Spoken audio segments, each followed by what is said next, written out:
Bismillahirrahmanirrahim. Assalamualaikum warahmatullahi wabarakatuh. Ahlan, selamat datang di channel Al-Mustali.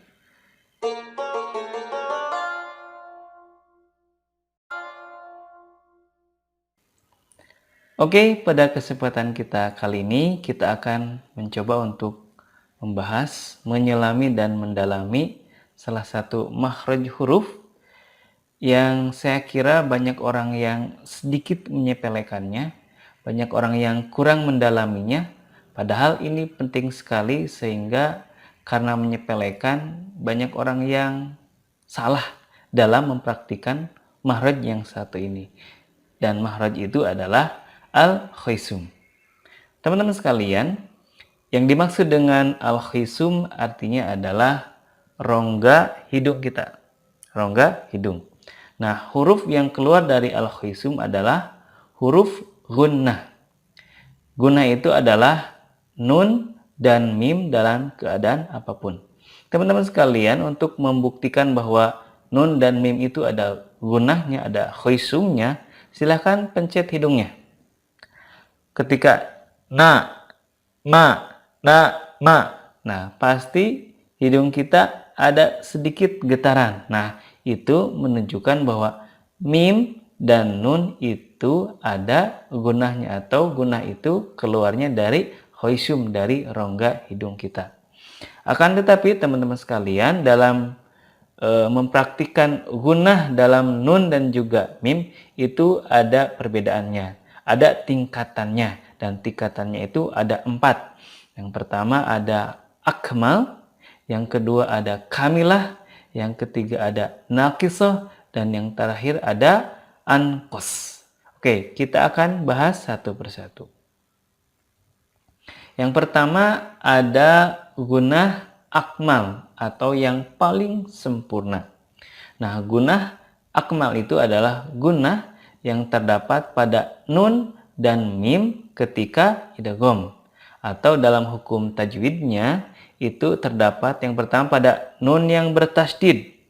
Contohnya inna, fihinna. Kemudian pada mim bertasydid, summa, mimma. Kemudian pada idgham bi gunnah, may yaqulu khairun wa abqa. Nah, teman-teman harus ingat ya, ketika idgham bi gunnah itu harus ada gunnahnya. Kalau bertemu nun dan mim, insya Allah kita pasti ada gunnahnya. Nah, begitupun ketika menghadapi ya, tanwin ataupun nun sukun bertemu ya atau waw, itu harus ada gunnahnya. Ya, salah satu bukti ada gunnahnya adalah dengan ada getaran di hidung. May, ya, may. Kalau ada getaran berarti sudah betul gunnahnya. Kemudian khairuwa, ruwa. Ada getarannya berarti ada gunnahnya. Kemudian yang terakhir adalah idgham mithlain. Contohnya lakum ma, mim sukun bertemu mim, itu hukumnya idgham mithlain dan ada gunnahnya. Nah, gunnah pada gunnah akmal ini itu dipanjangkan antara 2 sampai 3 harokat. Ada yang berpendapat 2, ada yang berpendapat 3 harokat. Silahkan pilih. Jadi mau 2 silahkan, mau 3 harokat dipanjangan gunnahnya juga silahkan. Kemudian tingkatan yang kedua ada gunnah kamilah atau gunnah yang sempurna. Nah, gunnah kamilah ini adalah gunnah yang terdapat pada nun dan mim ketika ikhfa, atau dalam hukum tajwidnya itu ada 3 macam. Yang pertama ikhfa hakiki, contohnya anzala, mangthakulat. Kemudian dalam iqlab amba'ahum, sami'um basirun. Kemudian dalam ikhfa syafawi, contohnya ya'tasim billahi ma lahum bihi. Nah, itu ada gunnahnya. Ini sama seperti akmal ya, dipanjangkan 2 sampai 3 harokat. Jadi kalau dalam gunah akmal dan gunah kamilah itu, gunahnya itu harus dipanjangkan. Jadi gunah saja tidak cukup, tetapi harus dipanjangkan 2 sampai 3 harokat. Jadi salah nih, contohnya kalau gini. Angzala sudah ihfa, sudah dengung, tapi tidak dipanjangkan, itu kurang tepat. Yang tepat adalah dipanjangkan 2 sampai 3 harokat. Angzala, seperti itu contohnya. Kemudian tingkatan yang ketiga ada gunah naqisoh atau gunah yang kurang. Nah, gunah naqisoh ini terdapat pada nun dan mim yang sukun yang dibaca idhar, atau hukum dalam tajwidnya itu ada idhar halki. Contohnya alimun hakimun, an'amta. Yang keduanya pada idhar syafawi. Contohnya liyabluwakum ayyukum ahsanu. Nah, teman-teman sekalian, nun sukun dan mim sukun itu ada sifat tawasudnya. Makanya tidak boleh langsung diberhentikan suaranya dan juga tidak boleh terlalu panjang ekornya. Ya maksudnya gini, contoh gini. Ketika melafalkan an'amta itu tidak boleh terlalu cepat, jangan an-amta, itu tidak tawasud ya. Ataupun terlalu panjang, an-amta, itu kepanjangan ekornya atau suara lebihnya gitu ya. Karena memang nun dan mim ini ada tawasud. Tawasud itu antara rokhawah dan juga syiddah, antara rokhawah dan juga syiddah. Yang terakhir ada gunah ankos atau yang artinya paling kurang. Nah, gunah ankos ini terdapat pada nun dan mim ketika berharokat. Contohnya ahsanu amala, nu ma ya, ahsanu ama ma ya. Itu kan cuma satu harokat ya. Itu paling ankos gunanya itu paling pendek gitu, paling sedikit gitu ya. Contoh lainnya wa amanu, ma nu, nu-nya ya, en-nya gitu. Itu satu harokat saja.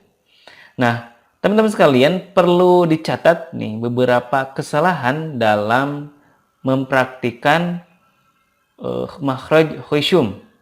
Di antaranya yang pertama, ada kalanya ain itu ke hidung. Padahal ain itu tidak boleh ke hidung. Ya, ingat, nyebut ain gak boleh seperti ini. A, ai, au. Hidungnya bergetar, berarti salah. Ain itu bukan khusyum, tetapi dari mulut, keluarnya dari mulut. Maka penekannya harus di sini, tekan di sini. Nah, kalau ke hidung huruf ain berarti itu salah total, ya. Ada gunahnya itu salah. Yang benar adalah a, ai, u. Untuk membuktikan benar dan juga salahnya melafalkan ain, coba tutup hidung. Kalau bergetar hidungnya berarti ada gunahnya, itu salah. Jadi yang salah gini, a, i, o. Sedangkan kalau suaranya itu tidak bergetar hidung atau suaranya tetap dipencet hidung ataupun tidak dipencet, sama gitu ya, berarti udah benar. A, i, u, a, i, u, seperti itu ya. Yang selanjutnya, apabila nun dan mim yang dibaca mad setelahnya, itu jangan sampai madnya itu ikut dengung juga. Karena pada dasarnya mad itu kan makhrajnya jauh, bukan khusyum. Mad itu ketika vokal itu makhrajnya jauh, bukan khusyum. Contohnya maliki, maliki. Nah, jangan sampai ketika a-nya itu ke hidung. Jadi harus gini, maliki. Jadi kalau m-nya, mim-nya itu pasti ke hidung, tetapi ketika bunyi a itu gak boleh dari hidung. Maliki, gak boleh seperti ini. Maliki, maliki. Nah, kalau seperti itu suaranya berarti fix.